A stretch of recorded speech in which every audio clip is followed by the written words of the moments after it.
Alright, can I hear myself?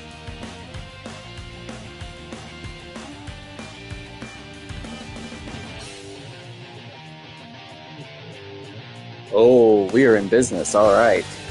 Finally fixed that audio problem. Alright, ladies and gentlemen, welcome to the first ever Dream League Wrestling show. I am Hawk Jefferson, your commentator and promoter. We've got a lot of great things on hand tonight, including the first ever Monarch of Mass MMA tournament for some of the biggest and toughest wrestlers in professional wrestling history. But first, we want to give you an idea of what we're all about here at Dream League Wrestling, and that is dream matches across not only dimensions and promotions, but also existences, as we have here from our Carnival of Chaos division, Psycho Clown and Monster Clown taking on Art the Clown from, of course, the Terrifier series and Violator from Spawn. This is sure to be an interesting matchup here this evening, folks, as we have all of the clowns that you want to see and many, many more. Let's get to the action.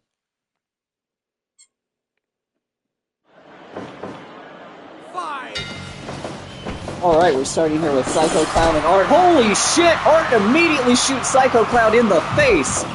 What a horrific start to this match. Psycho Clown absolutely no selling it here. Art going for that bulldog. Oh, he's rolling. A little bit of old school mimery here. Monster Clown in now. We're going for that double team action with that power bomb on Art the Clown. Psycho Clown working a rear chin lock instead of getting out. Not the move I would go for, folks. Forearm sends Art the Clown to the mat. Here comes Violator.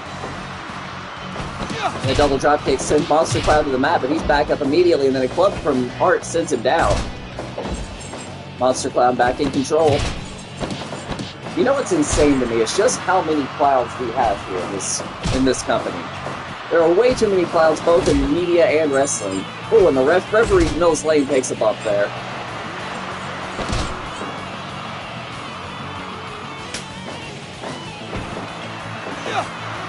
And another double powerbomb there from the real clowns. Violator was begging off, and it actually worked. I think that's the only time I've ever seen that work in favor of the person begging off. Psycho Clown with the elbow drop, and Art's back in now. Really, I had to question how good of a job Mosley did patting these guys down. Art was able to literally pull a gun within seconds of the bell ringing. Nice flip out there by Psycho Clown for no reason. And another, once again! I think he gets those shots off just quickly enough to not get disqualified. We might have to reconsider our firearm policy here in Dream League. Welcome to the 3 people watching. Thank you for joining us this evening. If you're just now joining us, this is the first match of the night, part of our Carnival of Chaos division. That's right, all of the greatest clowns from fiction, wrestling, and real life in one division. Why? Because we turned on the machine that brings the wrestlers here, and a bunch of fucking clowns just started coming through. Seeing some support for Art from the crowd this evening. I don't know if you saw, but Art has already shot Psycho Clown in the face like 6 times in this match. My god, all 4 men in the ring now. Referee Mosley manages to get control again, and Art takes control. Oh, Psycho wrests it back, though. This is a much more technical match than I expected from a literal group of clowns. Psycho Clown to the outside now. Violator follows him out, but catches some gut punches for his trouble. Mills Lane with the count. Of course, we observe a 20 count here in Dream League Wrestling. Psycho Clown has 10 more to get into the ring. Looks like Violator is doing everything he can to stop that until he just gave up.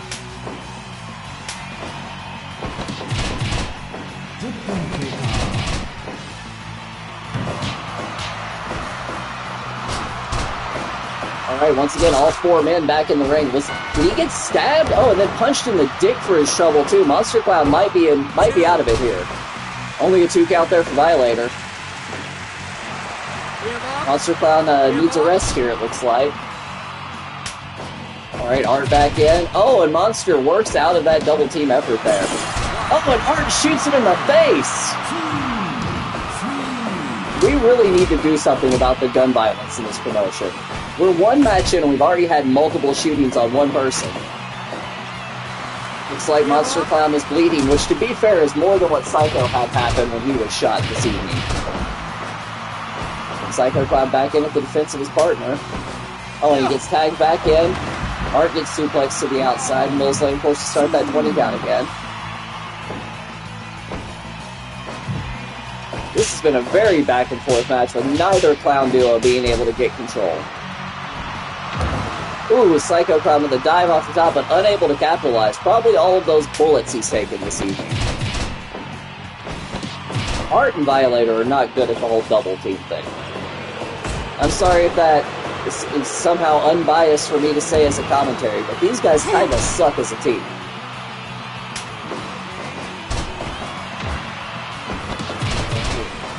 Violator back in control, and Monster Clown just bleeding all over the mat here.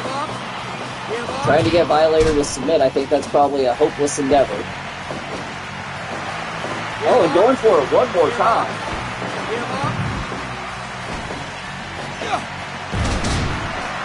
Double powerbomb from the Clowns. I know that makes it difficult. Oh, and Violator getting stabbed in the top of the head with a fork. Ooh, almost a disqualification there. Seems Monster Clown is fed up with the bullshit tonight, and Art is getting stabbed in the head now as well. The fact that this isn't even a hardcore match. There's no disqualification rules or anything in this match. These guys are just shooting and stabbing each other for love of the game, notice. And that's what we look for here. The type of passion that leads you to stab or shoot your opponent. Oh, Violator with the low blow there. Art running the ropes and just an odd little kick there to Monster Clown. A Canadian Destroyer from Psycho Clown.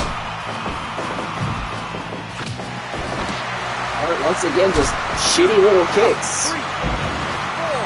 Oh, and he is trying to choke Monster Clown to death. Honestly, had Psycho Clown not intervened, they probably would have gotten the disqualification victory. Going for the pinfall, they were in the ropes. They're stacking him up with that powerbomb, though. And only a 2 count. Art is nothing if not resilient. So you utilize the power of the punch there. He's unable to capitalize. Once again, gets stacked up with that powerbomb. Only a 2 count, though. And a cutter from Psycho Clown. Oh, I don't even know what the hell to call that. But it wasn't felonious assault, so we'll take it over some of the other things that happened in this bout. Violator in control of Monster Clown here. Oh, they're trading blows. Violator says it's over, hits it with a big lariat. Headbutt my Monster Clown, gets out of it. Psycho Clown back in. My God. You know, you would think that these supernatural beings would have a little bit more of an edge over actual literal human beings, but I digress. That Psycho Clown looking fantastic here against Violator, but he might have just had his nose ripped off. I'm not certain. His nose may have been ripped off, though. Somebody check Violator's pockets. I think Art is confused by the rules of this. He keeps trying to choke people to death. Although I suppose a murder might actually count as a victory in some capacity. So if you're just showing us, this is the very first bout of the night, representative of our Carnival of Chaos division.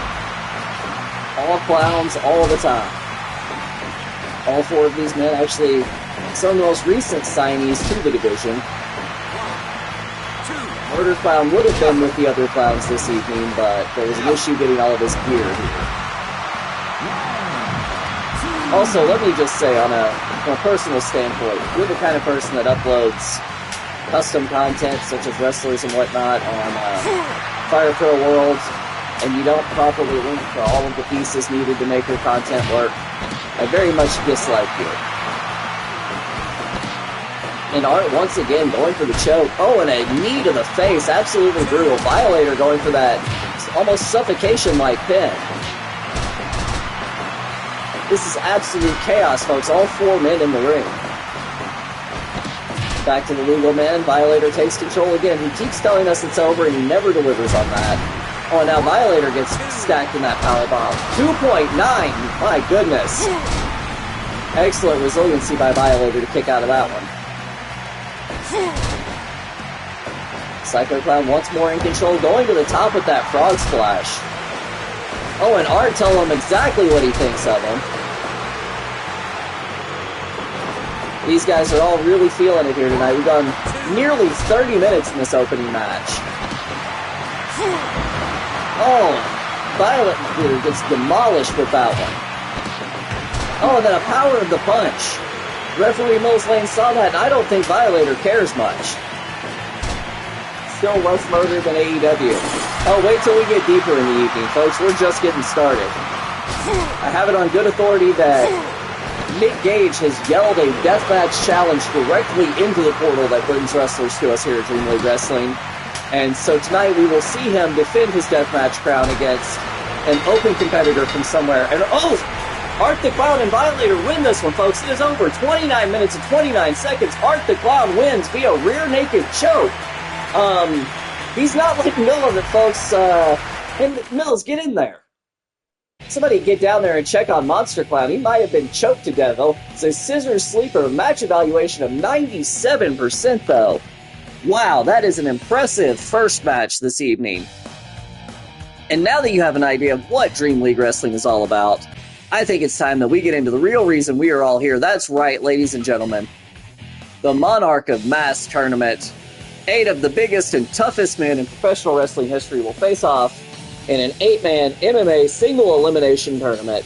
You can see the bracket there. Our opening round matches: Bob Sapp versus Mark Henry, Bobby Lashley versus Big Bronson Reed, Big Van Vader versus Ming, Mitsuharu Misawa takes on Samoa Joe in the closing match of this round. And then we will take a break to get to some more oddball action before getting back to round 2. So without further ado, let's just dive into it, folks. That's right, Bob Sapp versus Mark Henry, and it starts right now. All right, both men already in the ring. Mark Henry started off with a big left hand to start this one. Bob Sapp misses on that opening strike, and Mark Henry gets the better of him on a test of strength, followed by a club. Oh, and into a Boston Crab. You can win by submission or knockout in this bout, so we're going to see a lot of varied offense from these guys. Bob Sapp with excellent mounted strikes. Of course, thanks to the portal that brings all of our wrestlers here, we're able to get not only fictional characters, but the peak version of whatever wrestlers you want to see. And that's what's led us here. We have the beast Bob Sapp at his absolute best, taking on Mark Henry at his best. Both of these men just delivering with huge heavy strikes to start off. I would say Sapp probably has the edge on points, especially when you factor in those big body slams. But once again, we thank referee Judge Mills Lane for joining us here this evening. Another person who came through the portal to join us. Gonna have to work a little bit harder, I think, to get the submission on Mark Henry. Bob Sapp is definitely going for a finish early in this. Oh, big strikes to Mark Henry. See, Henry has strength and mass to his advantage here. But Sapp has the experience not only in a professional wrestling ring, but also inside of that MMA setting. Oh, Mark Henry misses with a huge strike. That could have ended it. Sapp getting control once more, and those back-mounted punches to the back of the head. Of course, we don't have rules against strikes to the back of the head here in Dream League Wrestling. That's right, in addition to being an absolute dream world for who we can book, there's also a dream world for concussions, as we don't believe in them. Oh, and that is the end of round 1. Sapp definitely, I would say, wins on points in that round. Oh, a dress slam, my God! The strength from Bob Sapp. Oh, and a single leg Boston Crab there from Sapp, looking for the submission. Of course, Mark Henry does have a history of knee problems, so that might be one of the better options if you're looking to get the big man to submit.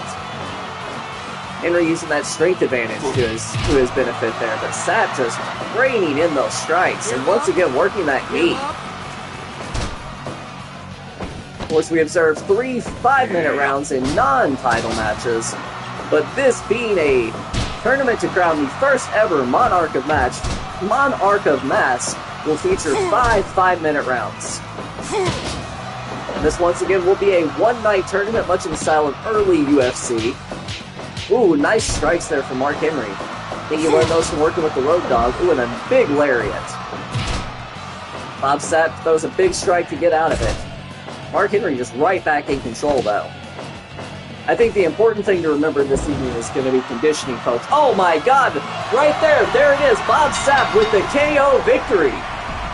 Dear God, Bob Sapp moves on to the next round of this Monarch of Mass tournament.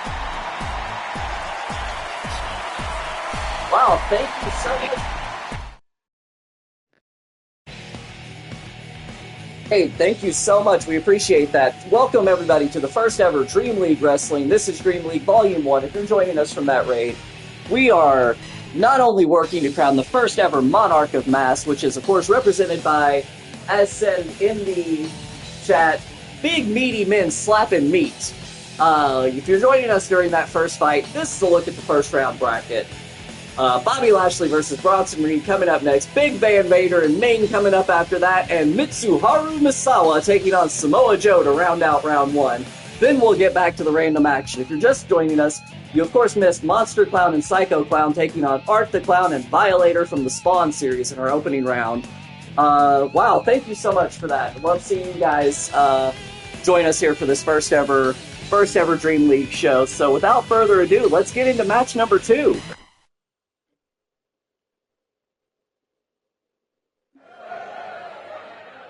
Of course, we've got Bobby Lashley. He is here in his MMA gear.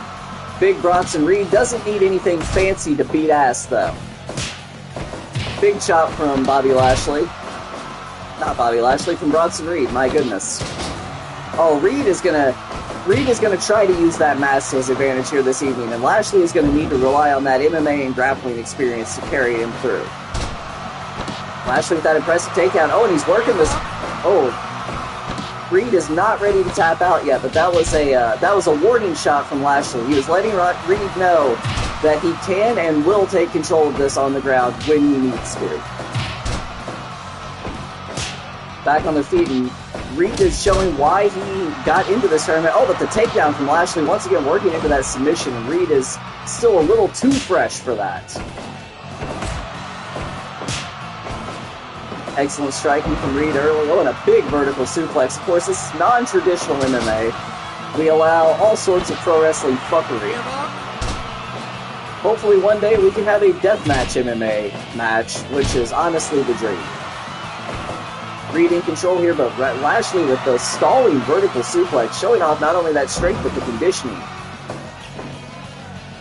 Getting close to the end of this first 5-minute round here.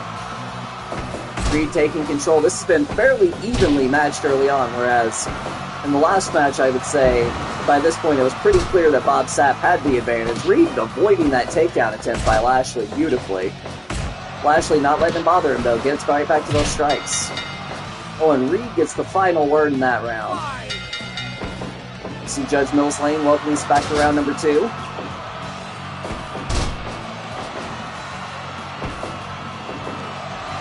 These guys are throwing a lot of vertical suplexes in this match. Of course, we saw Bob Sapp win by literally just picking up Mark Henry and throwing him to the mat in the last round, so we can't say that's a bad strategy.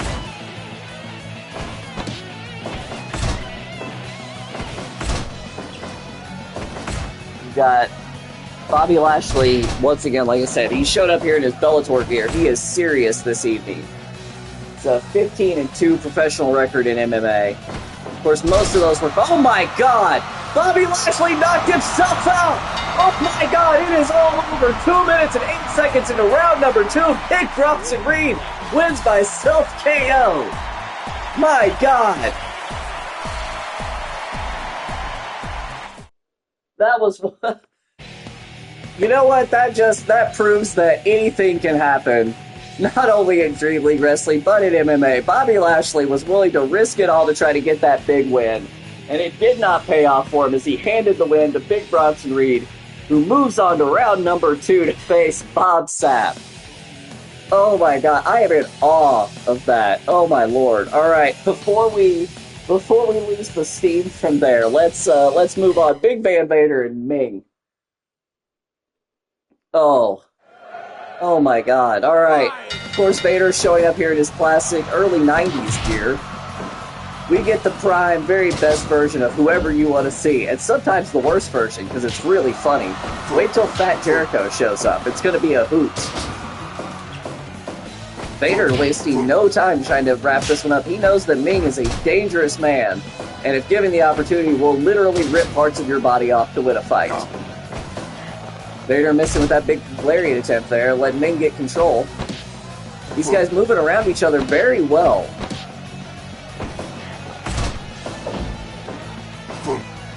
Oh, Vader threw an uppercut at nothing there. Ming with the body slam, follow up with that big stomp. Yeah, Vader, quit throwing the uppercut. It's not working.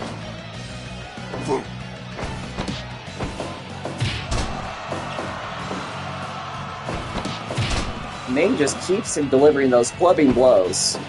Both men trying to get the advantage early here. Oh, a big press slam from Vader. And Ming just right back up with a punch to the gut. Vader with one of his own, followed by a big kick. Give up. That bear hug attempt by Ming turns out to be nothing.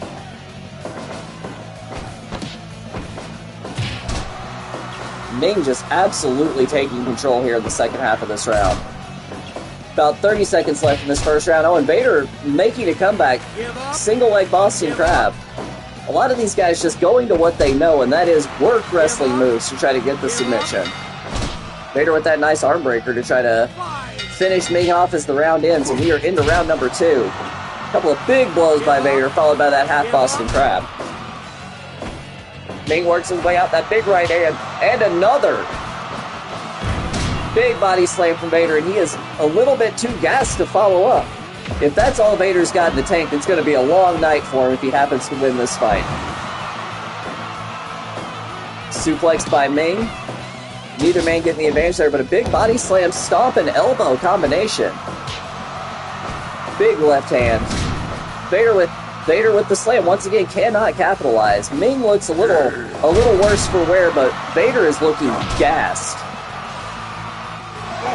I said it earlier, it's going to be a long night for Vader. He was looking a little tired here in round number 2. Luckily for him, we do have a break between rounds where he'll be able to recover just a little bit before he steps into the ring with whoever wins our very next bout, Mitsuharu Misawa taking on Samoa Joe, once again in the Dodecagon. I can't get over Bobby Lashley knocking himself out, guys. That might have been one of the funniest things I've ever seen in this game. Ooh, Misawa getting the advantage early on. Just throwing Samoa Joe around after those big clubbing blows. Oh, working that choke from behind. Alright, now Samoa Joe starting to show some signs of life here. Just about a minute into round number 1. Misawa getting out to a huge early lead, though. Oh, he is unrelenting. A lot of these guys were showing a little bit of trepidation to follow up on some of the bigger attacks they were landing, and in Vader's case, completely unable to follow up on some of the bigger attacks. Misawa and Samoa Joe not having that problem tonight. Both men taking full advantage of either advantage. Oh, and a grapevine ankle lock there from Samoa Joe. Hits with that thrust. Oh, but then a big belly-to-belly overhead. Once again into the submission. Goes Mills Lane right there where he needs to be. We're gonna have to get another Monster Clown, guys. I want you to know that, though. Referee Mills Lane allowed him to be choked to death by Art the Clown at the end of the first match. And we're gonna need to get another one. Ooh! Big forearm to the back of the head.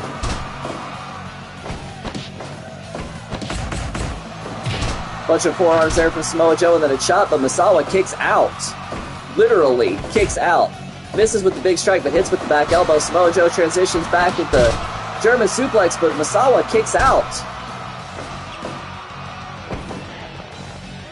Misawa once again looking for control. That's going to end round number 1.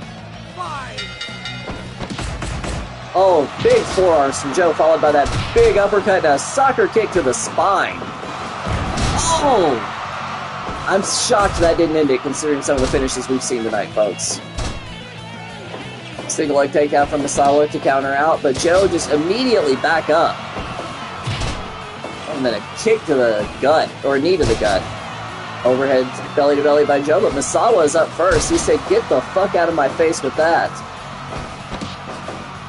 That second one kept him down a little bit longer. Oh, and Joe once again. Almost a trapped arm Uranagi there by Samoa Joe. Dear God, these men working real hard to give each other as much trauma to the neck as possible this evening. Oh, a big forearm combination. Back into the submission. Alright, ladies and gentlemen, we are coming on to the territory of this being the longest bout we've had this evening. And it is over. It is all over. Right as I say it, it is all over. Samoa Joe laying there looking like Bully Ray. Look at his face. Tell me that man doesn't look like Bully Ray. Big time bully vibes.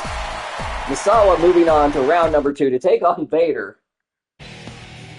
This tournament turning out to be just absolutely stacked going into the second round. So we will take a break from this action.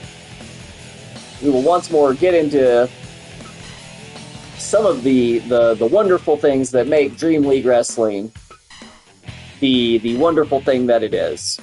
And that is, of course, the ability to take the best versions of all wrestlers and make them fight each other for fun. That's what we're doing here. So as we scroll through our master list of who we have available to us, you guys can see just how outdated my roster organization is. We're gonna move now. We've had Murderous Clowns. We've had a little bit of MMA. And now it's time, I think, to get into just some good old-fashioned classic technical wrestling. And by that I mean, we're going to host one of the classic what-ifs in professional wrestling. What if Prime Era Bret Hart had been able to face Prime Era Kurt Angle? And so tonight we will answer that question, as in the very next Dream League Wrestling match, we will see Kurt Angle take on Bret Hart.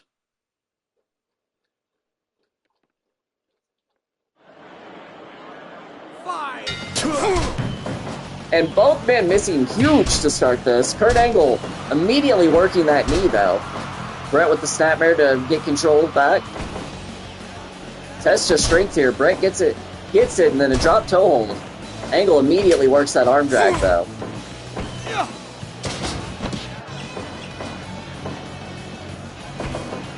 We, of course, have a strict whatever drug you want policy here in BLW, so this truly is peak Kurt Angle. And perk Kurt Angle. Angle looking very good early on. Oh, but he misses with that takedown attempt, and another. Fireman's carry from Angle. Hart really using that literal lifetime of professional wrestling experience to his advantage here. Angle keeps taking it to the mat, though, knowing that if it comes down to it, Bret might have the advantage in a all-out fist fight. Just continually dragging him across the mat here. Angle stops the ropes, but misses once again with the takedown attempt. Keeps going to that left knee of Hart, or right knee of Hart. Works out, and then a spear. Oh my God, that's what he was going for? Never seen Bret Hart do that one before, but good to him. Sidewalk slam by Hart into an arm wringer. Oh, an Angle working the leg. We can see where that work he's been putting into is hopefully going to pay off for him in the long run. Hart with the back elbow into the pin attempt for nothing. Gonna have to try a little harder to put the Olympic hero down.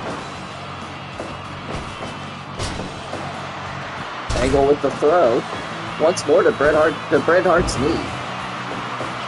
Another takedown by Hart. Oh, and Angle just kicks free of it. Welcome to the one person that just joined us. Thank you.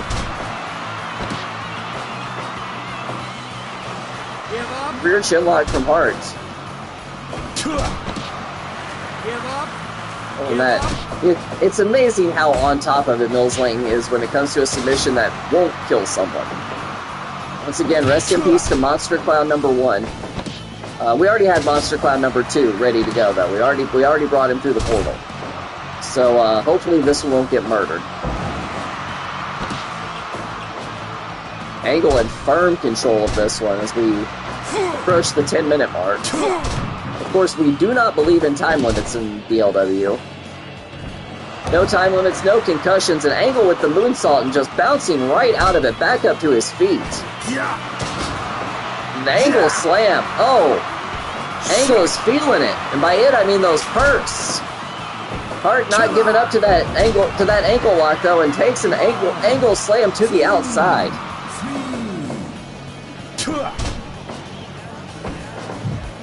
Angle misses with that spear and goes back into the corner. Oh, and Hart goes for some sort of back slam off the top. Once again, going to that armbar. Of course, Bret Hart, not at all known for an armbar, so I'm very confused what version of Bret we got through the portal.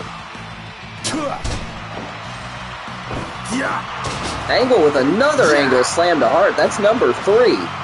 Goes to the top rope. What is he going to try? Oh, a moonsault to the standing Hart. Angle is absolutely going crazy here this evening, and another angle slam.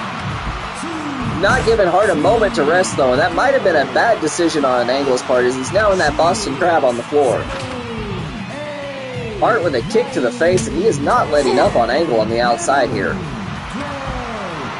Mills Lane observing that 20 count. We are up to 14 as Hart puts in the figure 4.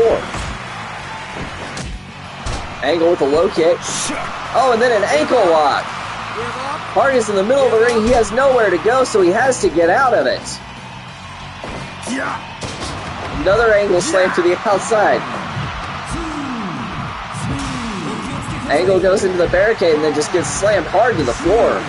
Hart with another figure 4. You know, Brett, if you did it on the inside, you might actually win. An angle slam on the outside. I have lost count now of how many times Angle has hit Brett with that move.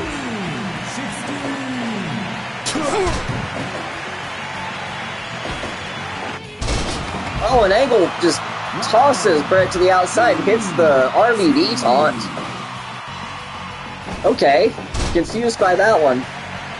Hart muscles his way out of that suplex attempt and goes for the pinfall. At this point, you have to wonder if it's almost desperation on the Hitman's part. Oh, and a brainbuster from Brett. Dropping Angle right on top of that chrome dome. Another rolling leg knee bar. Angle is determined he will get a submission victory here tonight against Hart. He wants to show his technical expertise against the Hitman. He says, if Brett is the excellence of execution, then what must I be, because I am that much better, and he wants to prove it tonight. Backslide from Brett. Almost gets the victory there. Moves like that show why Brett is considered one of the absolute greatest in-ring action. Taking charge late here. He hit a paper. I'm very confused by Brett, and I think Brett was very confused by Kurt there, as that flash roll-up from Angle gets him the victory. After all that shitty talk, it wasn't even a submission.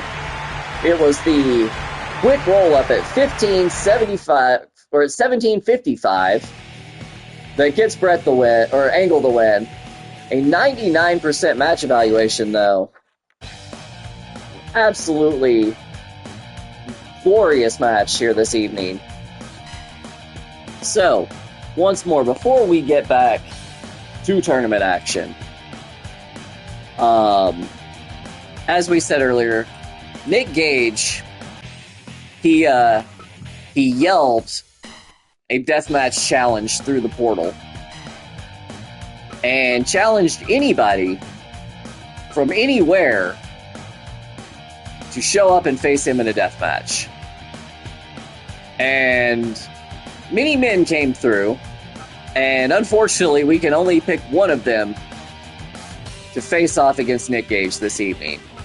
And after an intense tournament of rock, paper, scissors, Cactus Jack circa 1994 was chosen as that man.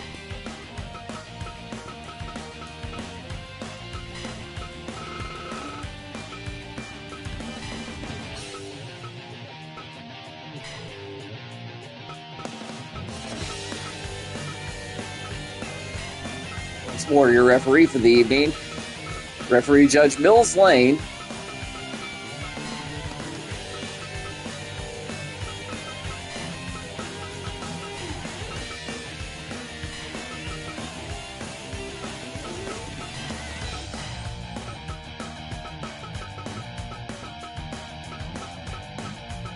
Gage specified he wanted this match to be as absolutely violent as possible after witnessing Art literally murdering a man in the opening match. And so now we go live to the ring. So our team is finally through setting up this madness as Nick Gage takes on Cactus Jack in a landmine death match. The ring absolutely littered with various weapons here this evening. Fluorescent light tubes there in the corner. Cactus Jack getting the advantage early on here. Jack definitely has the technical advantage here. But Gage might have the brutality advantage. Very few men in this business are quite as adept at dishing out punishment in the ways that Nick Gage does, with the proficiency with which he does it. Cactus was the first to go into those corner light tubes. Oh, and the first to go to those landmines. We are less than 2.5 minutes into this match. We already have copious amounts of blood from Cactus Jack, as well as a goddamn explosion. Give up. Gage going for the submission victory here. These guys just striking it out. Jack gets the edge there, but cannot take advantage of it. We are under 5 minutes in, and this has already been brutal, folks. Gage with that running strike, and then a running elbow. I think he just missed Cactus, though. Cactus might be looking to take Gage into that corner, possibly to the outside, but not today, as Gage gets the pile driver and stacks him up for a pin. Oh, and then a powerbomb from Gage. This ring is going to explode soon. These men both know that. They are both putting it all on the line to try to make sure that when that does happen, if they get there, that they are the last man standing. Gage with that big choke bomb. 2.9. And then a hooked arm DDT. A striking combination there from Jack. We're just about 7 minutes in. We've got 3 minutes before this ring fucking explodes. Gage with another choke bomb. Pulling Jack out of those ropes. Going for the pin attempt. Another 2.5 here at 7.5 minutes. Powerbomb by Gage into that pinfall attempt. 2.9. Jack refusing to give up, but there's a question of how much he has left in the tank. Picked up that light tube, but then thought better of it. Engaged with the choke bomb. Only a 2 count, though. The more he bleeds, the more alive Jack might be coming here in this match. Another big striking combination there. He keeps picking up that light tube and then putting it back down. Once more, that's the 3rd time. Gage says it is all over here. Oh, and Jack once more going to that barbed wire on the outside. This is an absolute goddamn miracle that Gage has been able to avoid not only the barbed wire, but those fluorescent tubes on the inside. Oh, our timing was just slightly off. Oh, and a pile driver from Jack. Big left hand. Oh, and a swinging neck breaker. Grabs that kendo stick. That might be a weapon that Jack's a little bit more comfortable with. Gage trying to get this victory here before the ring explodes. Oh, or at least trying to make sure that he does enough damage to Foley that he could be the last man standing. You know, those trademark Foley noises.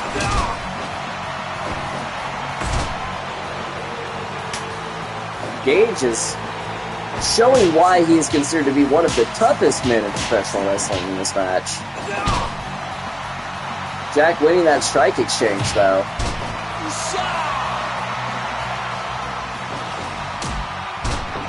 Then a kick to the groin. Another big pile driver from Gage. Gets that kendo stick. Both men showing a little bit of hesitation to use weapons. Gage definitely taking better advantage of the environment, though. Another DDT from Gage.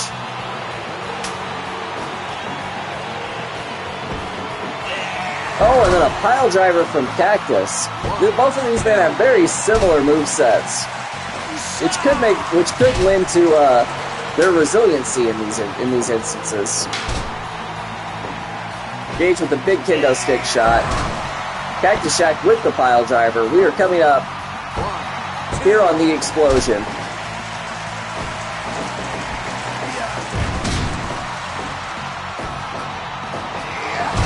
Oh, powerbomb right in the middle of the ring. And that does it, folks. My God, we didn't even make it to the explosion here this evening as Nick Gage wins his own open challenge, taking down Cactus Jack.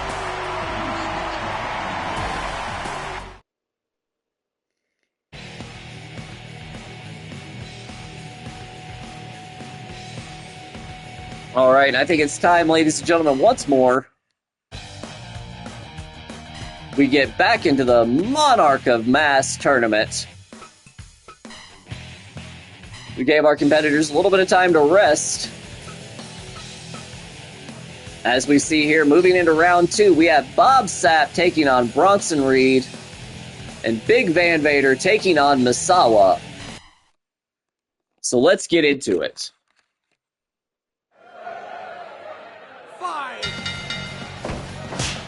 Reed with the chop to start here. Reed might be a better matchup for Bob Sapp than Mark Henry in terms of striking ability as well as strength. Both men just absolutely dominating their first round. Never mind the fact that Reed won literally by accident, surviving a German suplex attempt from Bobby Lashley that rendered Lashley unconscious. Of course, Sapp winning by KO. Oh, and those big mounted punches from behind. Sapp blocks the vertical suplex, hits one of his own. Oh, pulls him right back into that clothesline, and then Reed kicks Sapp right in the head. Sapp manages to avoid those strike attempts, but not that vertical suplex. Oh, and a big senton by Reed. Those clutched arm headbutts by Sapp.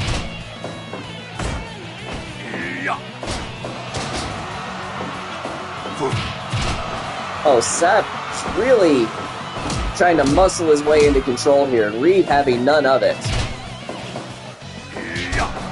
Coming up on the final minute of this opening round. Reed gets out of that chin lock.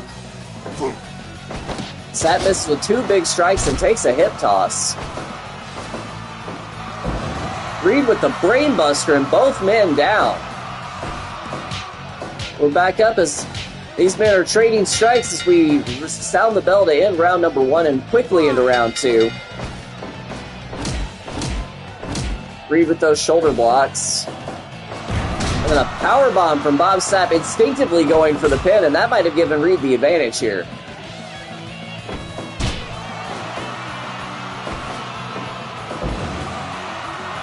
That's the move that won Sapp's first round fight. It delivers for him once more here. Bob Sapp going to the finals of the Monarch of Mass tournament.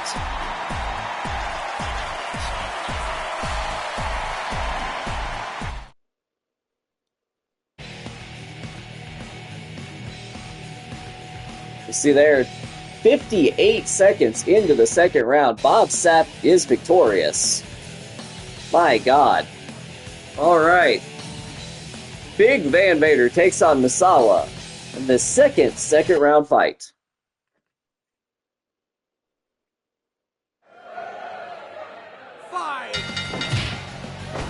Masala was unrelenting early on, and Vader was looking gassed, so we'll see how this break might have benefited both men. Masala showing absolutely no hesitation here, going after Vader with everything he's got early on, and then Vader right into that arm breaker. Big body slam from Masala. Once more, Vader going into that submission. Big gorilla press slam from Vader into a dragon sleeper. The big man doing everything he can to try to end this one early, possibly try to conserve some energy for a potential next round matchup against Big Bob Sapp. Big strikes from Big Van Vader. A couple of shoulder charges. Of course, Vader does have a history in football, but as I am not Jim Ross, I will not be spending the entire night belaboring that point.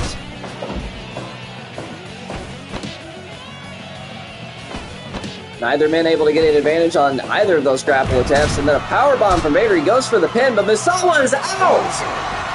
That is a first round knockout by Vader off of the powerbomb. Both men took it a little bit lighter than what they had in the previous round. I think that break really benefited Vader as he was able to show a little bit more fire than what I think anybody, Masala included, expected. You know, it wasn't a pretty fight. It was not an exciting fight, but it was a fight with a finish, and that's what we're looking for. And so, we're going to take a little bit of a break. We've got a couple of more matches coming up for you here on our main card, outside of tournament action, but as you can see there, that bracket, our final is set. Big Van Vader takes on Bob Sapp to decide the first ever Monarch of Mass.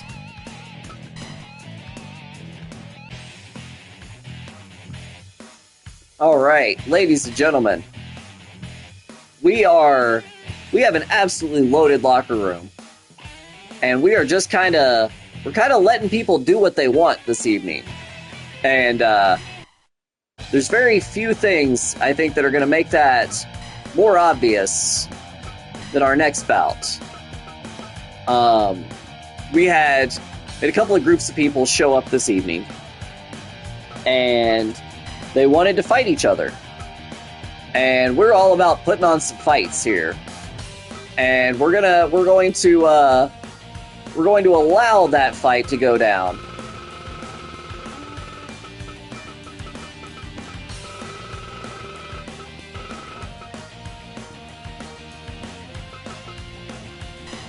Ken Masters of the Street Fighter series was one of the first people through our portal. Once he realized what the hell was going on, he quickly invited one of his very good friends. Tonight, they will be teaming up in tag team action to take on mascots from another fighting franchise. As we have Sub-Zero teaming up with former enemy turned best friend forever,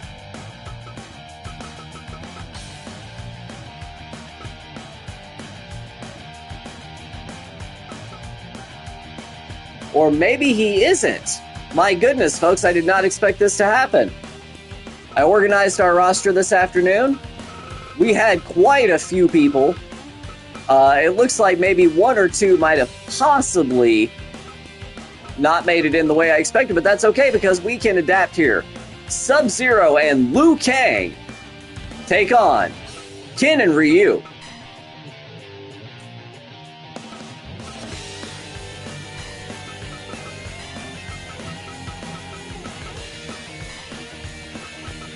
Something this epic, it deserves entrances, right? It deserves entrances.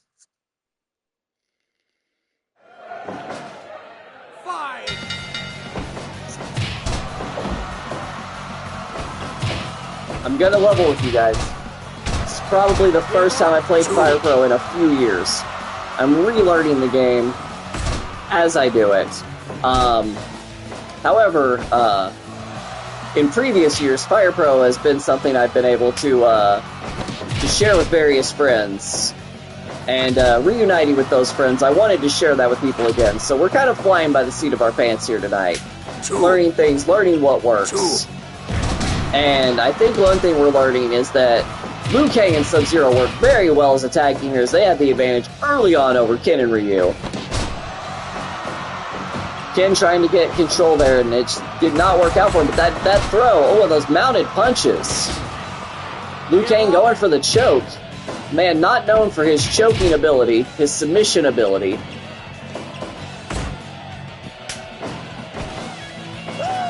Ken tags back in, and we get that double power bomb from the Street Fighters. Oh, trading kicks here. This is the kind of action we absolutely crave in Dream League. The weirdest of the weird, the best of the best, and a double knee from the Mortal Combatants to Ken Masters, and another running knee from Liu Kang. Sub-Zero going for the pin, and Ryu tagging back in. Sub-Zero avoiding that double team attack.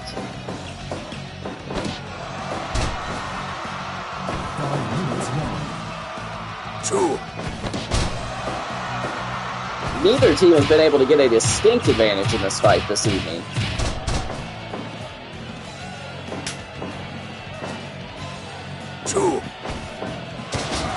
Oh, and a side slam.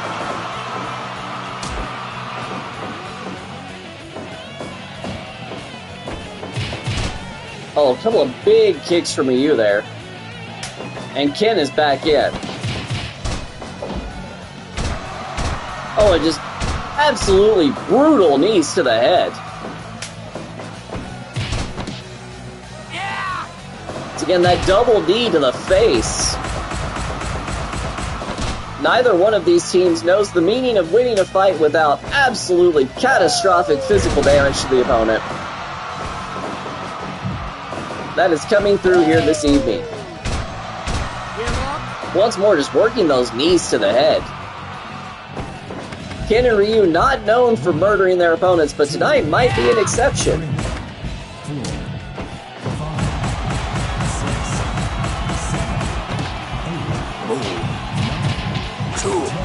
Liu Kang trying to possibly get that count-out victory for his team here. Working those kicks to Ryu.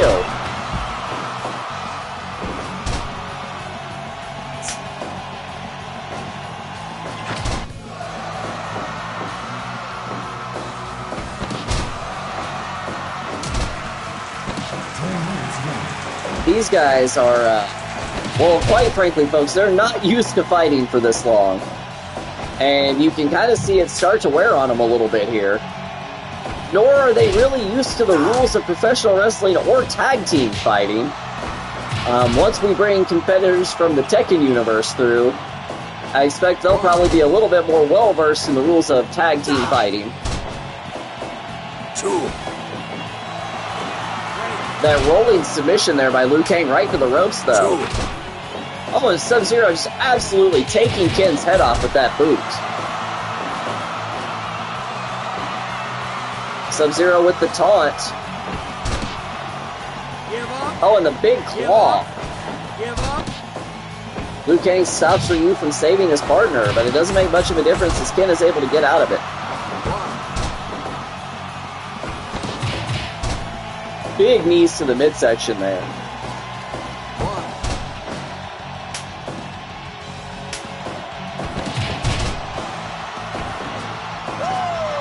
Oh, and a double powerbomb onto Liu Kang. Ryu dragging him further into his own corner for reasons I can't understand. Oh, the fighting spirit of these guys. Just taking one another's heads off with those big kicks. Rolling armbar. Sub-Zero breaks it up quickly, though.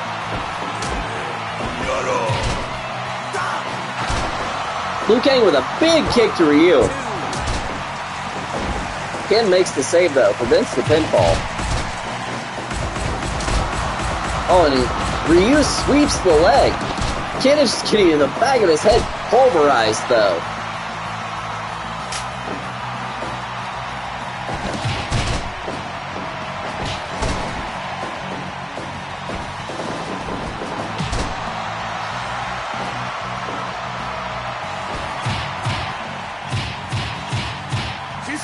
We are nearly 20 minutes deep into this fight, and neither team showing any signs of slowing down. These big striking exchanges taking a lot out of these competitors, but none of them is wanting to be the one that loses it for their team or for their universe. I'm not even having to go to M. Bison or Shao Kahn and tell him he lost to somebody from the other universe. 1, 2, 3.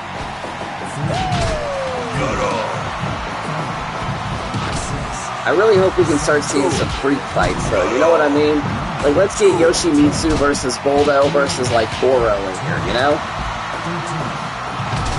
Hills Lane working that 20 count.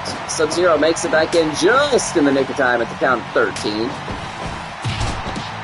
We're going to need to reconsider that as well as our firearm policy. Guys, remember how Art the Clown shot Psycho Clown in the face like a bunch of fucking times tonight? That was wild.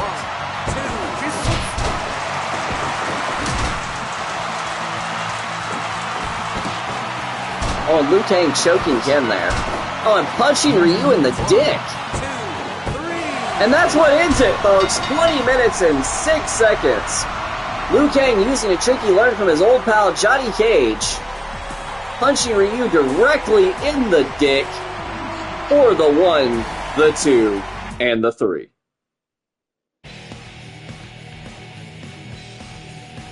Wow, that was something. That sure was something. Low blow at a pinfall there. Wow, the results screen not mincing words.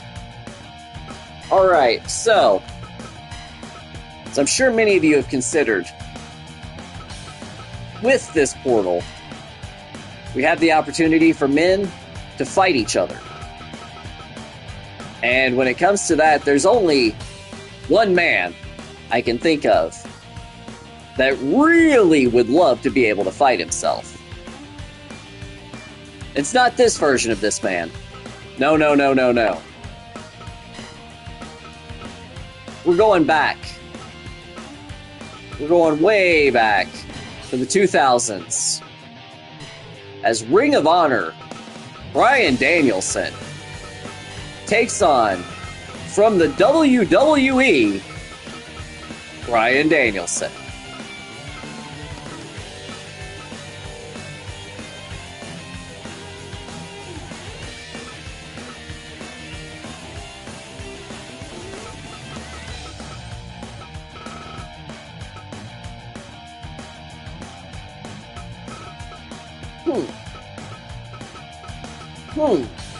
I say, as I know, I 100% certain have this man on my roster.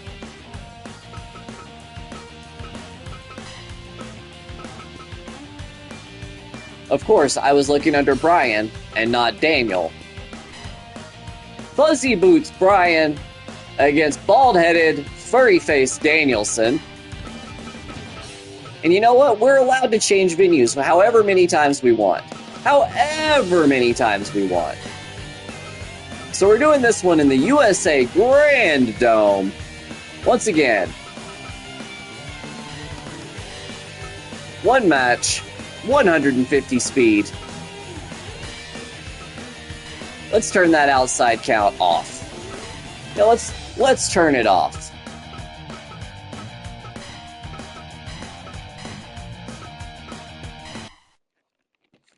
We now take you to the USA Grand Dome as Bryan Danielson takes on Daniel Bryan.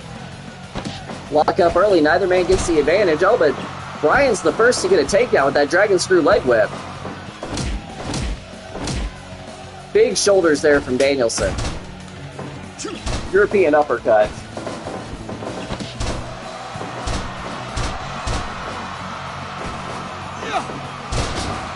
See, what's going to be interesting in this bout, ladies and gentlemen, is as technically skilled as Bryan Danielson was in 2006. And make no mistake about it, he was one of the most gifted technical wrestlers on the face of the planet and in history during that time.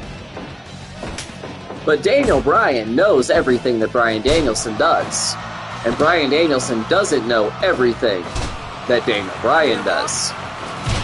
He had a grapevine ankle lock there by Danielson. Oh, and another European uppercut. Let's see if youth can trump experience here in this mirror match. That sitting cattle mutilation there. Bryan once more trying to work back into control. Oh, and Danielson throws himself to the outside. Dragon screw leg whip from Danielson, or from Daniel to Danielson, but Danielson works back into that grapevine ankle lock one more time. Danielson misses with that dropkick attempt, but since own self into the corner, oh, and that face wash from Daniel. Bryan?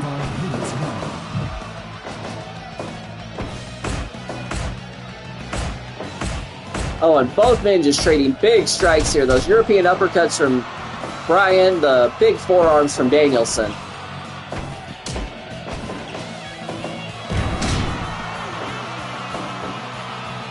In a weird way, both men want to prove they're better than themselves, which is insane. A sitting cattle mutilation there. Danielson to the top rope with a big elbow drop on himself. And another, but he misses with that second. Manages to wrest back control from himself. Oh, but a quick pinfall attempt there. So we're talking about, folks, youth versus experience.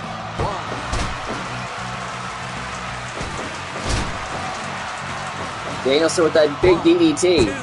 Going for that press pinfall, only a 2 here at the 8-minute mark. Oh, and right into that beautiful bridging pin attempt, 2.9. Oh, and then Daniel gets himself in an ankle lock.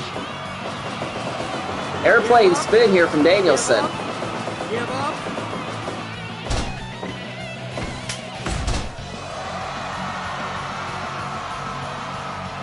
Danielson letting the fans know he has no hair.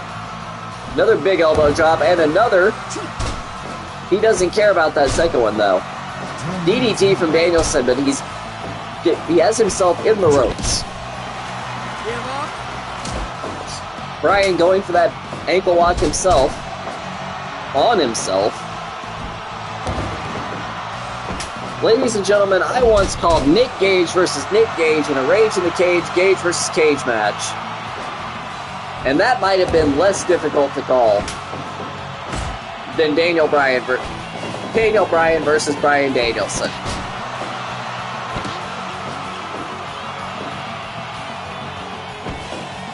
Bryan getting control once more. Oh, and then that surfboard. Oh, and a back suplex there from Danielson, followed by that stomp. Once more, we're going to that quick pin, though, from Daniel.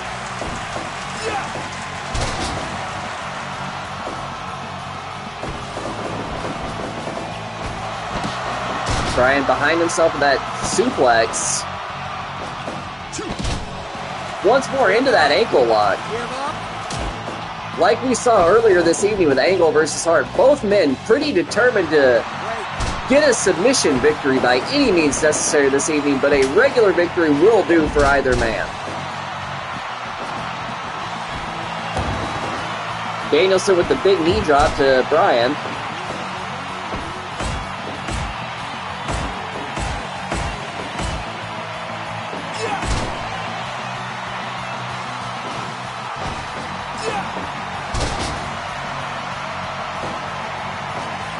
We're 15 minutes deep in this match, ladies and gentlemen, and it is hard to say who has the advantage. We are literally watching a man fight himself. Men will do anything but go to therapy. Oh, and Danielson with a kick to his own gut. He says it's over, but Bryan gets control once more. Oh, misses with that drop kick in the corner. Danielson to the top rope with an elbow drop to his own kidneys.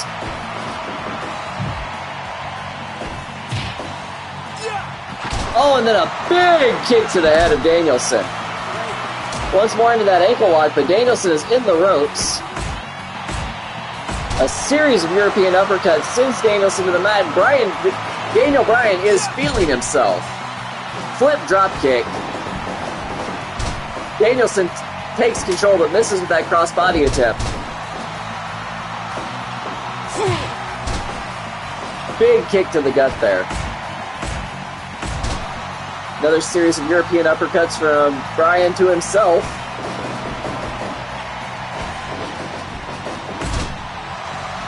The one thing that might give Danielson an actual advantage in this, and this is going to sound horrific, but if this match were to give Bryan Danielson some sort of long-term injury that would impact his performance,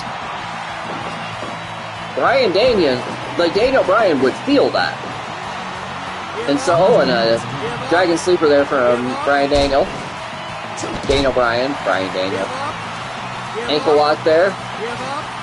But so, like, thinking about it, if Bryan Danielson were to get concussed by Daniel Bryan, then Daniel Bryan's performance could possibly be impacted by that.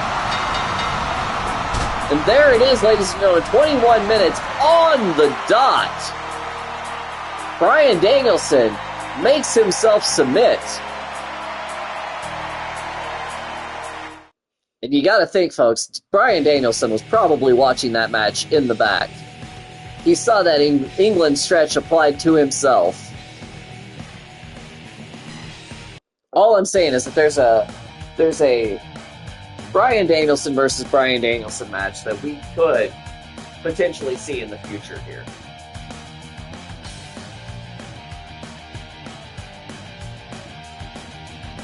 Alright, what do we think, folks? Should we get back to it? Should we end this tournament? Crown our first ever Monarch of Mass? I think we should. I think we absolutely should. But first,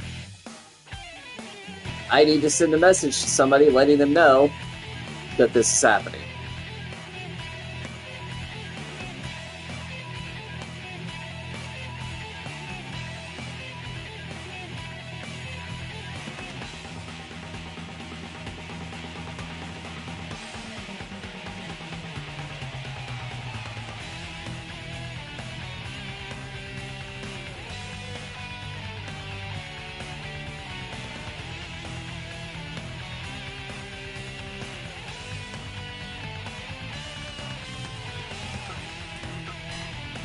Alright, here we go. Back into the tournament. Our final round, Bob Sapp takes on Big Van Vader. Once again, saving this thing for posterity in case anything happens. See Sapp there on the left, Vader on the right. Of course, they switch immediately. The key for Vader has been quickness tonight, whereas Sapp has just used raw power to his advantage, getting knockout victories in the second round of both fights via the exact same slam. Of course, Vader winning by powerbomb in round 1, or round 2. Back suplex there by Vader. Sapp immediately back up and into the strikes, though.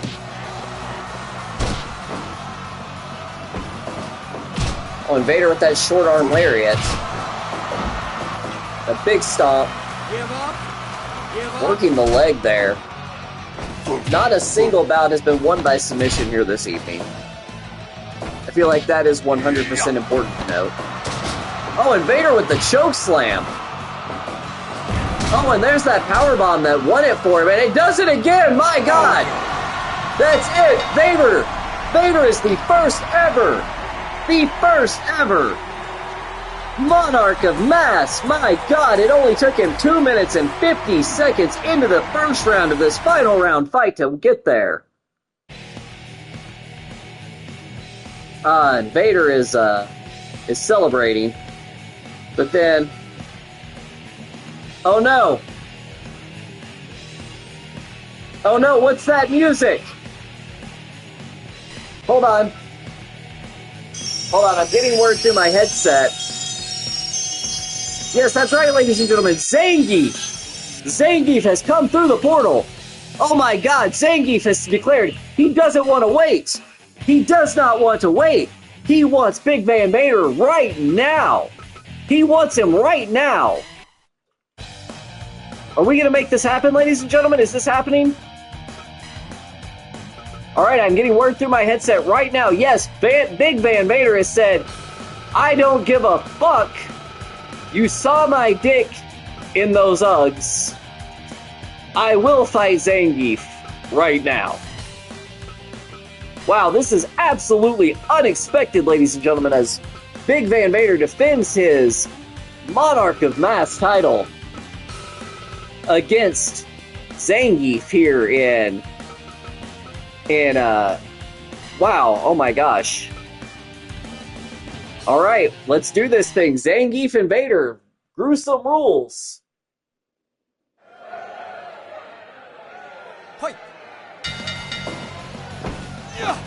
In all the excitement, referee Judge Mills Lane was unable to perform his duties for this bout, so of course Red Shoes Uno, being available, will be taking on the refereeing duties for this fight.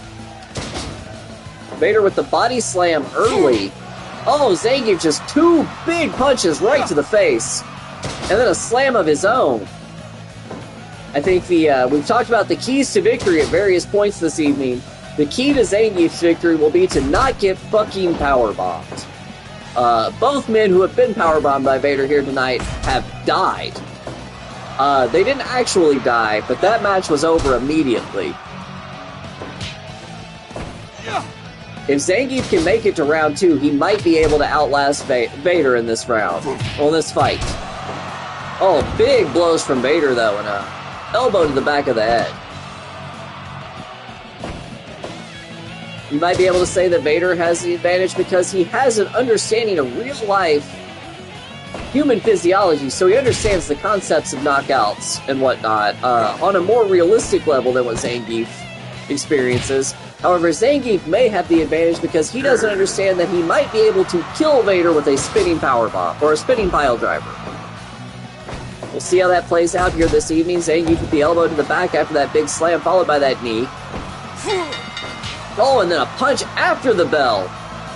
After the bell. Is that Red Shoes Uno in there or Herb Dean? Ooh. It's that crushing blow to the face there. Vader is bleeding off of that big knee. Not allowing himself to give up, though. Zangief making it into round number 2. He's made it a little bit further than most of Vader's opponents. However, that does not mean that he is out of the woods.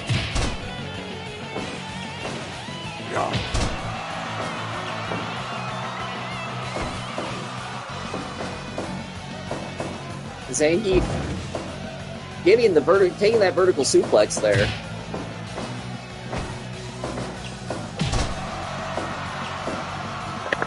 And that clothesline from Vader as well. Zangief with the shoulder breaker, though. Vader is bleeding all over the Dodecagon here tonight. Not giving up to that big claw to the gut, though.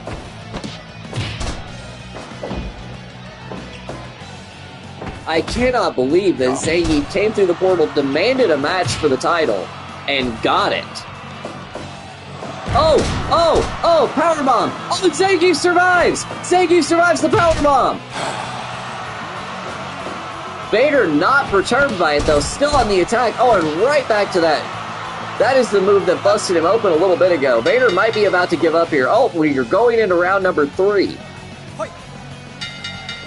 Normally we do 5-minute rounds for the title. However, dude, Vader didn't die! Vader didn't die! But however, due to the fact that Vader has already been through 3 fights this evening, this is of course being contested as 5 3-minute rounds. Not necessary though. Zangief is out! Big Van Vader showing everybody why he is the Monarch of Mass. Wow, an absolutely impressive showing from Vader here this evening. Wow, his path to victory tonight, and an unexpected one. But he did it, folks. Your undisputed Monarch of Mass, Big Van Vader.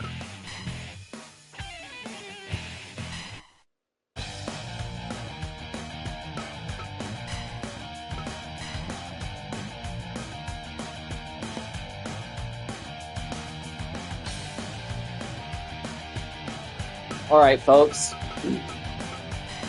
This is it. We've crowned our Monarch of Mass. We've had a death match. Monster Clown was legitimately murdered. A lot of things happened here tonight. A lot of things happened.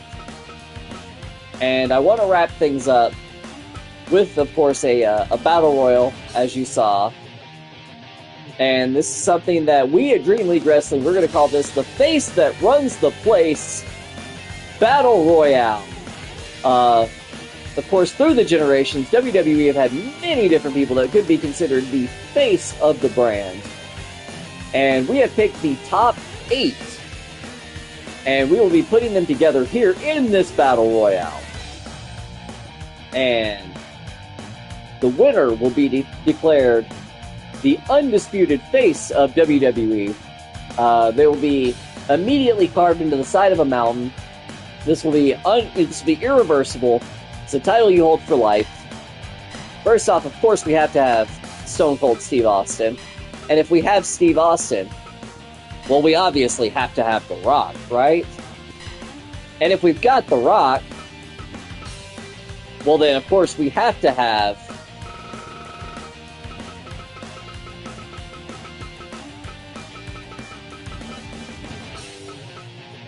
Cody Rhodes.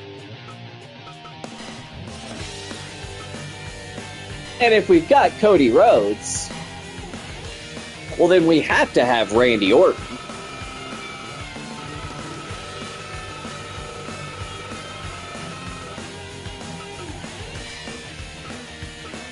But folks, Randy can't be the only Randy in this match.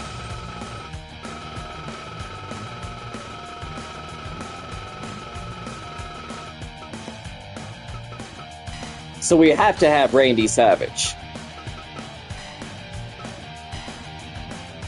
And of course, there's one guy that we can't not have in this match.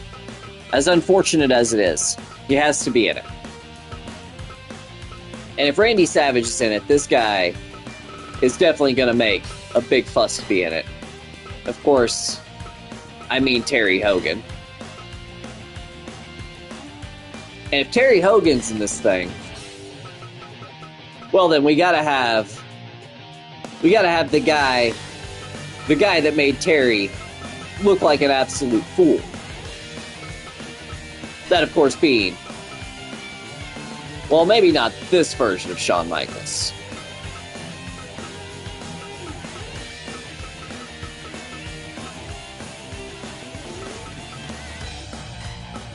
Maybe this version. Maybe the hard-living Heartbreak Kid.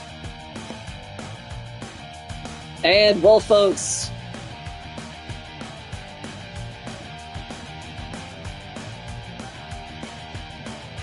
if we have Shawn Michaels, then we have to have the one, the only, John Cena. Of course, those men had multiple bouts against one another. And you know, we were supposed to be doing all of this at the Dream League, Arena, but things went wrong. So, we're going to SCS Stadium. We're doing classic WrestleMania. All night long, we have been thankful and blessed to have Judge Mills Lane here with us. But I think we should have a little bit of variation here. bring in a classic referee from WWE history. Of course, being Joey Morella. And I say, of course, we have to have Joey Morella because Earl Hebner fucking sucks. No top rope rules. Pinfall, submission, knockouts all count. No rope breaks. Lumberjack rules on. No DQ. We've got ourselves an 8-way elimination battle royale to decide who is the #1 face from WWF history. Is it Steve Austin, The Rock, Cody Rhodes, Randy Orton, Randy Savage, Hulk Hogan, Shawn Michaels, or John Cena?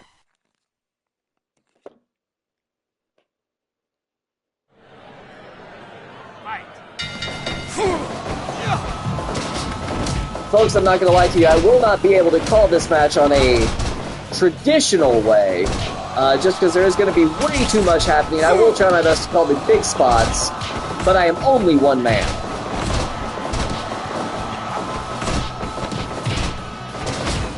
There's absolute chaos to start this one out.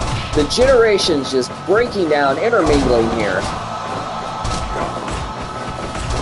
Shawn Michaels and Steve Austin going after each other. Randy Orton and Cody Rhodes know each other very well.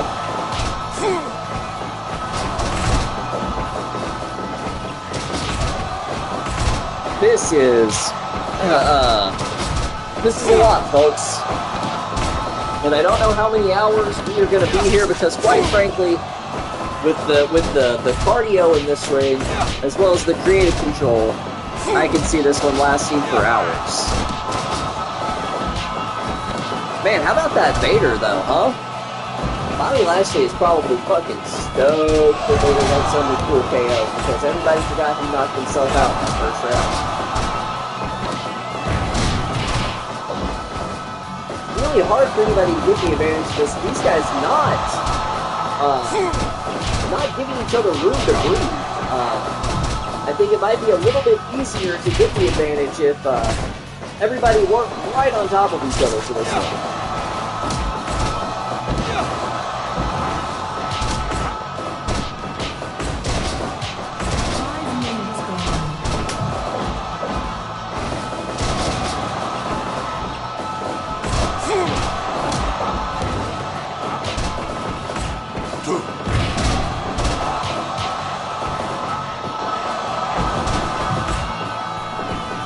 A lot of expected pairings in this one and some unexpected ones.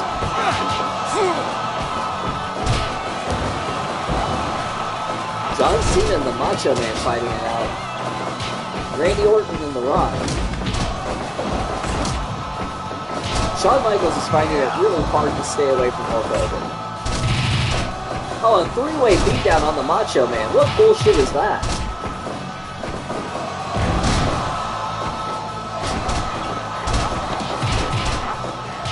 And people that have been watching this thing, tell me, how has the audio and video quality been for?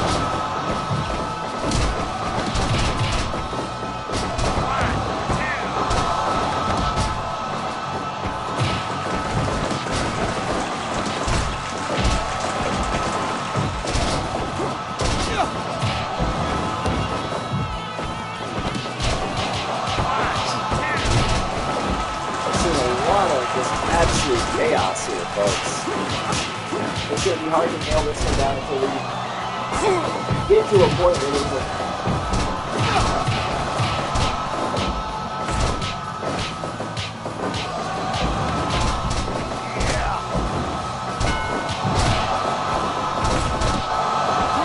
Oh, Cena with the FU to Shawn Michaels. Michaels with that striking combo to Austin. Terry Hogan with the pile driver on Orton as Savage does the same to Shawn Michaels. Maybe it was Cody. I don't know. There's a lot happening here, folks. Maybe a battle royale was a bad decision with just one man. Yeah. You can't escape.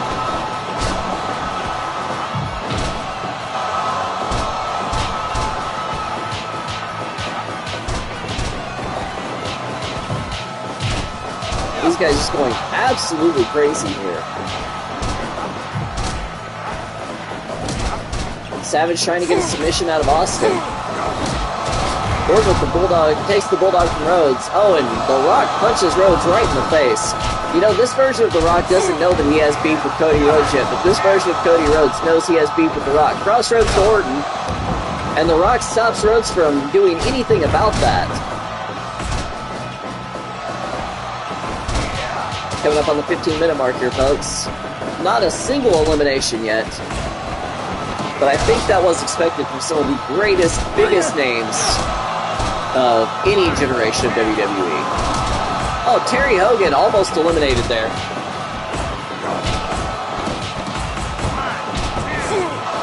Oh, and Hogan almost eliminates Orton.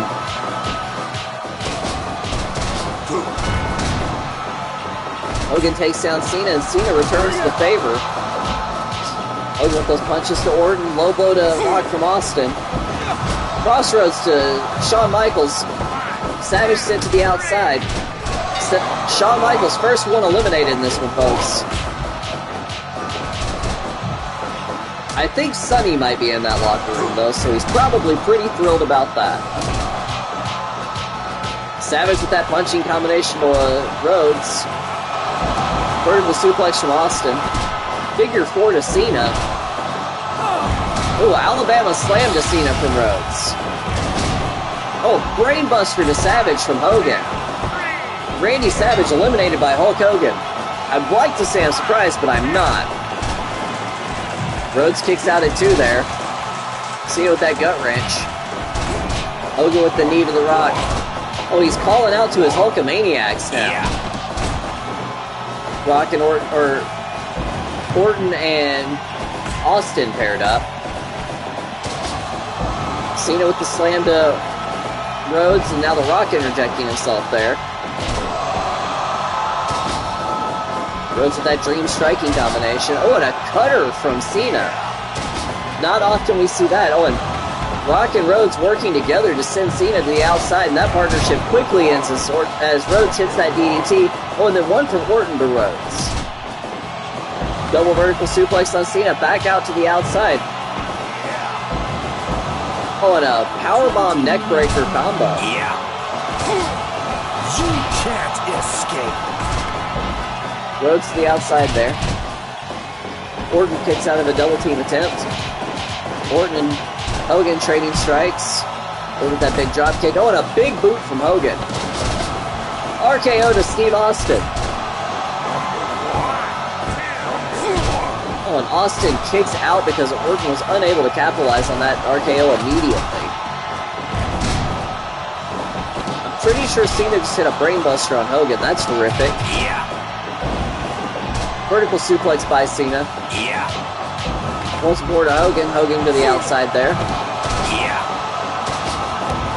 Yes.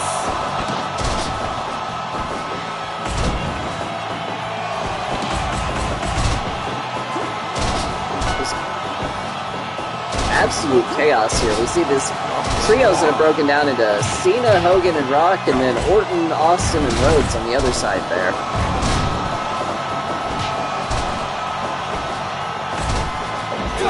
Bret Hart sitting in the back, steaming that he missed out on this one.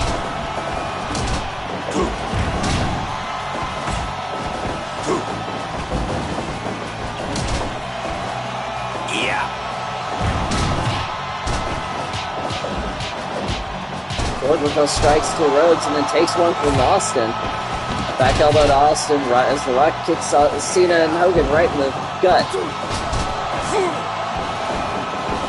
Been a while since we had an elimination as we are creeping up on the 30-minute mark. Oh, and an attitude adjustment to Hulk Hogan.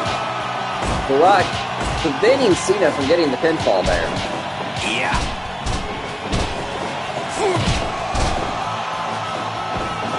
Terry Hogan taking out Cena and The Rock both in that strike. I think Hogan was looking for the leg drop there. It was prevented from hitting the ropes. Hogan sends Rhodes to the outside and then hits Cena with a pile driver.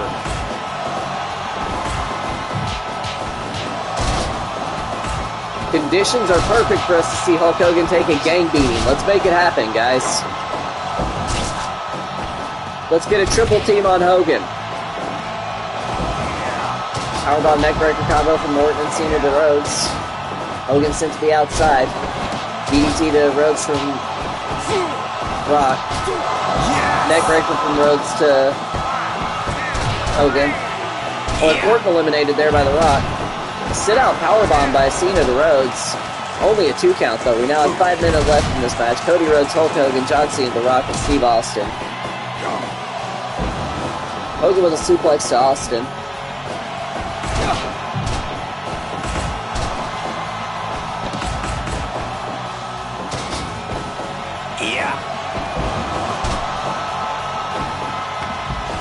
Cena sent to the outside there. Followed by Rhodes. Followed by The Rock.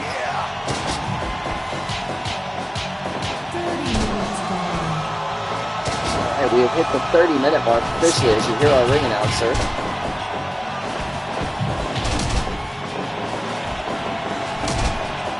Oh, and just a 3-way collision there. Hulk, Rock, and Austin. All 3 men went down. Another 3-way collision. Oh, a float over DDT by The Rock there to Rhodes. Rhodes with that Bulldog. Oh, and a neck breaker. Vertical suplex to Austin. Big slam from Hogan to Cena. Austin going after Rock now. Oh, and Hogan eliminates Cena. Against all odds, Terry Hogan has made it this deep.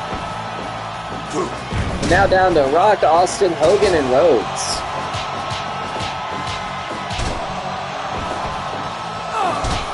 Alabama slam to Austin, and Rhodes cannot capitalize. DDT to Hulk. Austin running the ropes for fun there. Oh, a DDT to Austin. That's not going to be good for that neck. Shoulder breaker to Austin, and Hogan once more calling to the Hulkamaniacs for some strength, and The Rock said, nope, get that shit out of my face, and punched him.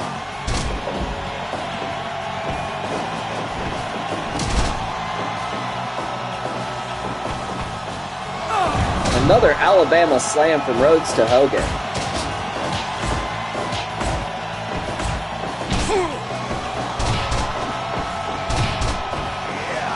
Rhodes with those big clubbing blows, and then Austin takes him down.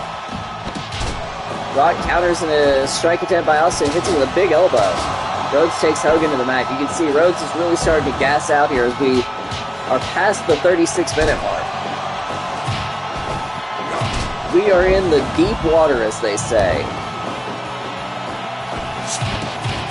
Oh, and Austin with a flurry to Rhodes, then Hogan slams Austin to the outside. Rock taken to the top there by Hogan for a superplex.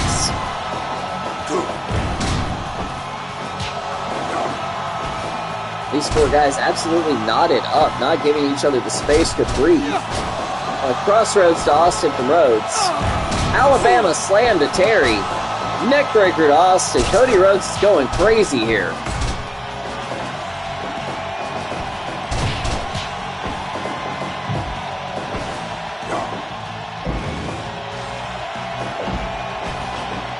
We are approaching the 40-minute mark.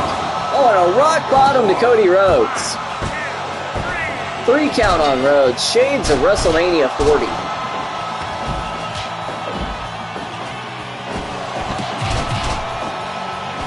Now it's down to this. 3 of the biggest names in WWE history. Hulk, Austin, and Rock. Rock possibly could have gotten the pinfall off of that rock bottom, but Austin not letting him. We are past 40 minutes here. It is entirely possible that these 3 men will take it over an hour. Oh, and a stunner to The Rock, and then the double bird to Hogan.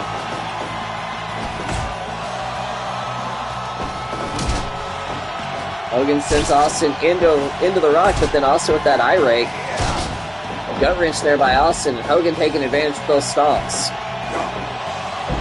Suplex to Austin, and a punch to The Rock.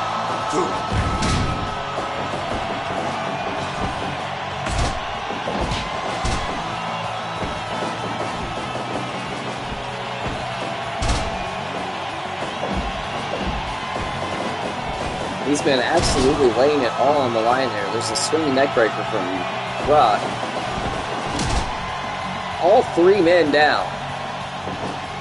All 3 men up. Hogan slams Austin.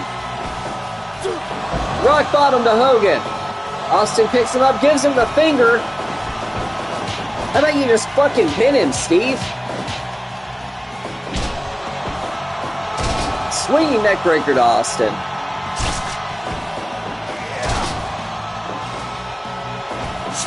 Approaching 45 minutes here in this match. Hogan slams Austin to the outside. Austin immediately back up and back in, though. Hogan to the outside. Hogan taking a breather. Stunner to the Rock. Oh, only a 2 count. Not even a 2.9, a 2 count. Rock bottom to Austin, and Hogan not allowing the shoulder breaker to Austin. Atomic drop to Hogan. Ladies and gentlemen, this bout could go all night.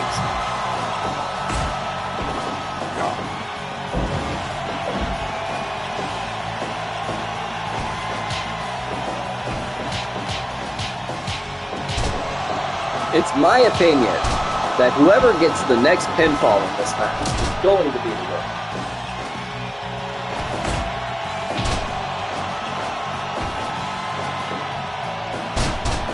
What do I base that on? Absolutely nothing. Do I feel confident in it though? I sure do.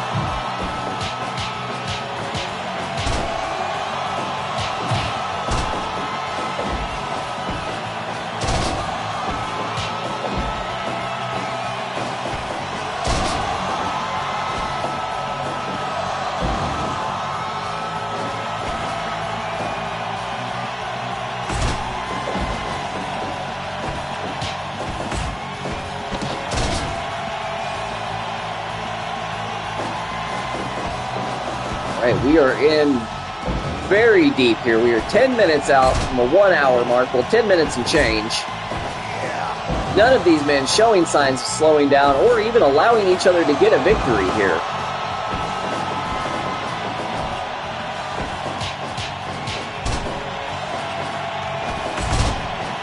I think what it comes down to at this point is pride.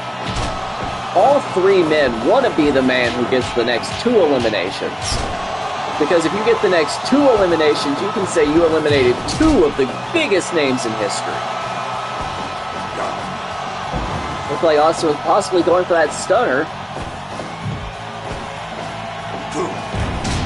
Hogan taking Rock down, sending Austin to the outside.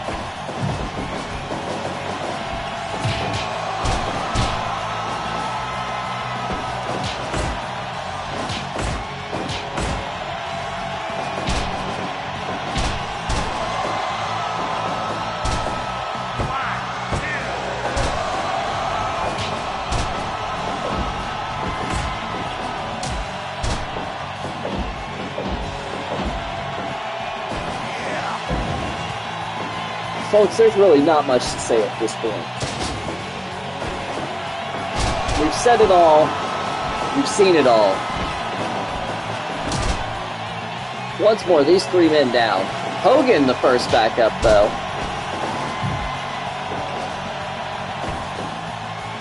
Hogan slams Rock.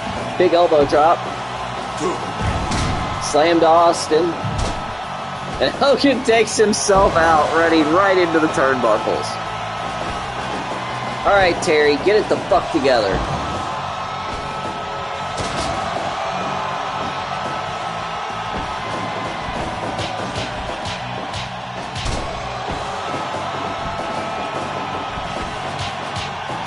Quickly approaching the hour mark here as Hogan takes control once more. Number one. That's what he was saying. That's actually what he was saying. I hope that there are more Yapify strap match sound bites hidden in this game. Austin takes that big DDT. Hogan to the outside.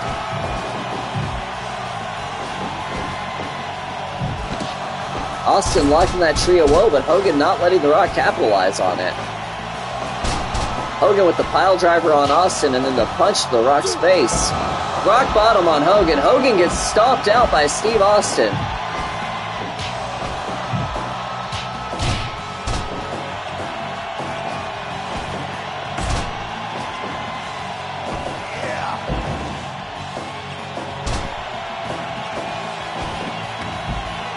Hogan sends Rock to the outside.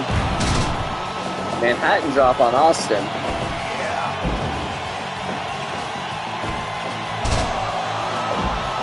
Side rush and leg sweep to Hogan. Hogan once more getting stomped out.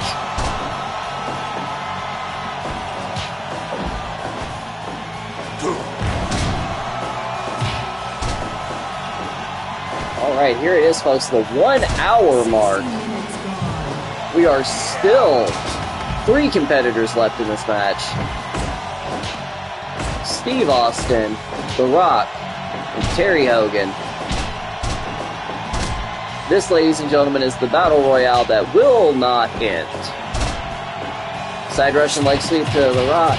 Oh, and a big flurry of the Hulkster. Bring it! Look, can one of you guys just kill Terry already, please? Thank you, Dwayne.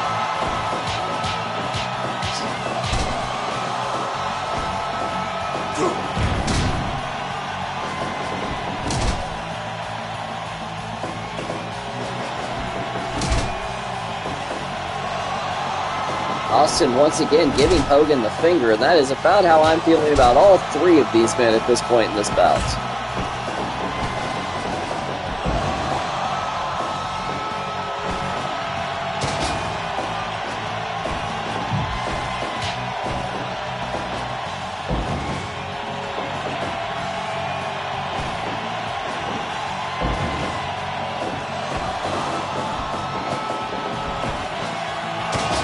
These guys are at a point where they're hitting huge offensive maneuvers, but they're unable to capitalize. Okay, Austin kicks out at 2.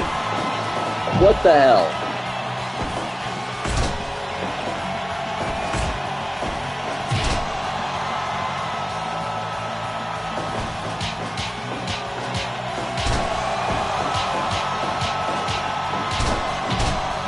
Oh, Austin just letting out those strikes on everybody. Dumbass. Oh my god, that was hilarious. Oh, if you missed that, Hogan Irish whipped The Rock into the ropes, and then taunted, and The Rock knocked him down from behind.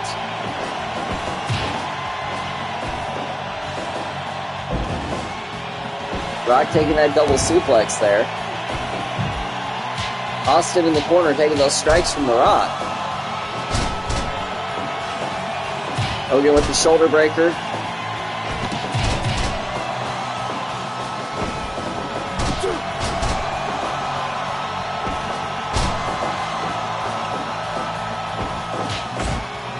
Okay, if you're in chat or you're watching this on video on demand, let me know like some matches you would like to see in the future, some people you would like to see in the future, things you want us to do, because as we approach the 70-minute mark for this unholy and quite frankly hellish nightmare of a bout,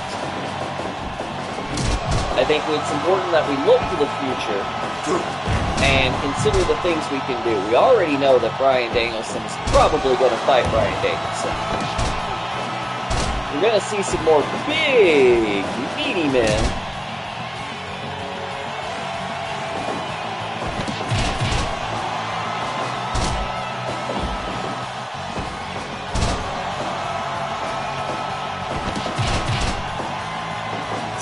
Minutes passed in this one. These guys not slowing down. We are past 30 minutes of just these 3 guys. We are about 8.5 minutes away from these guys being in this match, just the 3 of them, longer than they were in it with everyone else.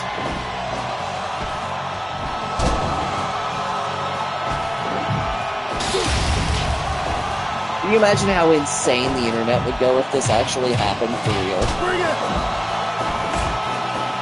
Like, if somehow this were a thing that, like, they could do. And they were like, we're gonna get all of the biggest names, right? We're just gonna get everybody. We're gonna put them in a match against each other. And that's gonna decide who is, like, the most important name in WWE history, right? And you get, like, all these dudes that were in this match. This match had a stacked lineup. And, you know, like, it starts out really strong. And, like, the first, like, 30 minutes are, like, pretty exciting action, right? And then, like, right about the 40-minute mark, you're like, oh, man. It's Hulk. It's Austin. It's Rock. Right? Like, deep in your heart, as a wrestling fan, you would know that these were the three that they were supporting. And so, you get there and you're like, okay, I'm pumped, like, this is exactly what I expected. And then, like, 5 minutes go by. Alright, just keep doing it. And then 10 minutes go by. And you're like, wow, they are really getting their shit in. And then 20. And then 30. And then at the 36-minute mark, past everyone being eliminated, Terry Hogan is still there, wiggling his finger and throwing big boots. And The Rock's still there, wiggling his eyebrow at everybody. And Austin's still giving people the finger. How fucking livid would the internet be? The fucking time machine. Fucking Bret Hart only wrestled for 20 minutes. Fucking Hulk Hogan wrestled for 80. Like, this is like IWA MS match like, this is fucking insane. Terry Hogan, I don't even think has wrestled for 80 minutes total.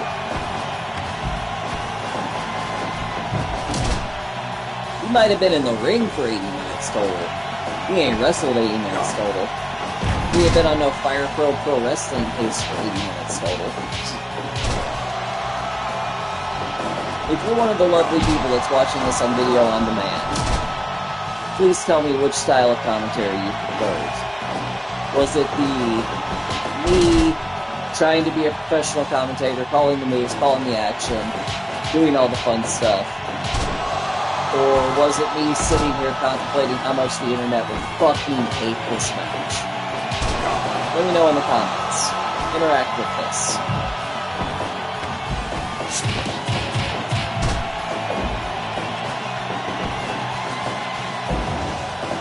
I'm done calling the moves for this thing. I'm fucking done. I made the joke about creative control in this match. But, like, you know Rocky's got Bryan in the back. And you know Hogan's just, you know, Hogan about it. And Steve Austin is not losing to Hulk Hogan. Number one.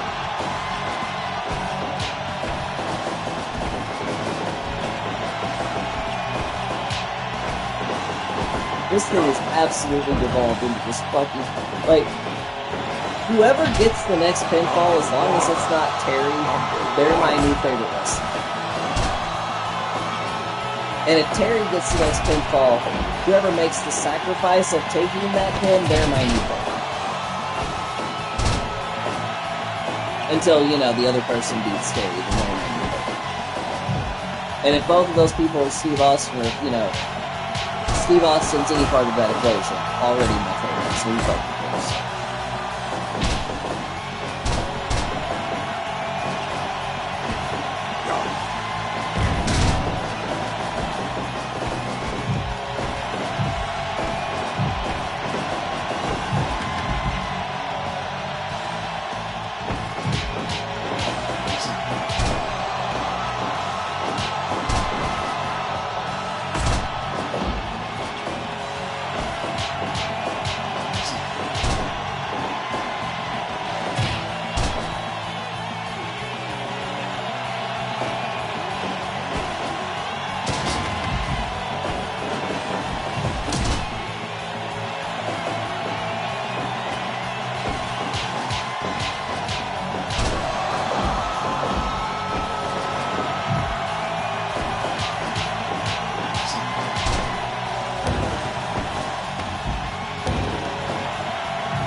Oh my god, folks, 90 minutes of this.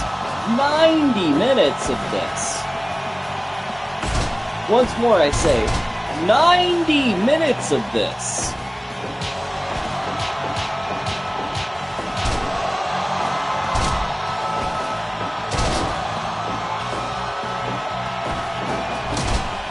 I am sorry if this thing has gotten boring towards the end, but my god.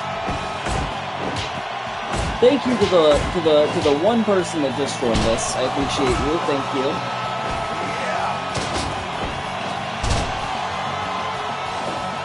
As you're just joining us, this is Dream League Wrestling. We do all of the weird random wrestling bouts that everybody's always wanted to see. This is the main event of Dream League Volume 1, where we crown the first ever Monarch of Mass earlier in the night. Vader not only winning the title, but defending the title against Zangief in an immediate challenge.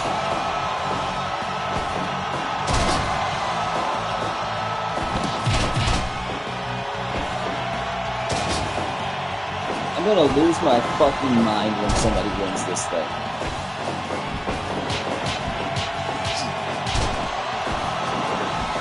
So just for people keeping score at home, this portion of the match started at about 40 minutes.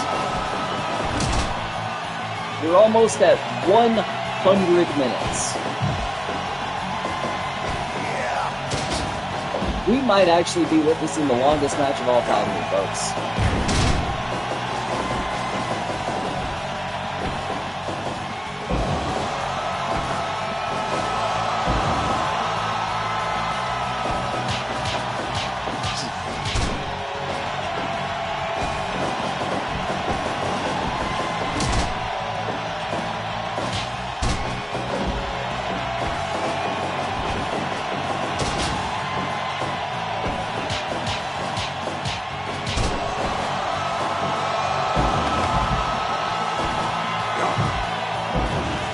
Every time someone gets thrown out of the ring, there is the vague hope that the pinfall attempt will be made. And that someone will finally be eliminated.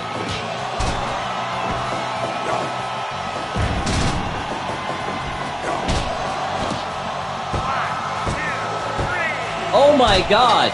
Austin is eliminated 98 minutes and 35 seconds. It's now down Rock Hogan, Volume 3. Rock with that float over DDT. Hogan sends it into the ropes. Big boot to the outside. Every time Terry has hit that boot. Every single time.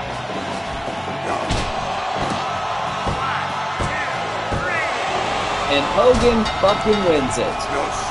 99 minutes. 53 seconds. There it is, folks.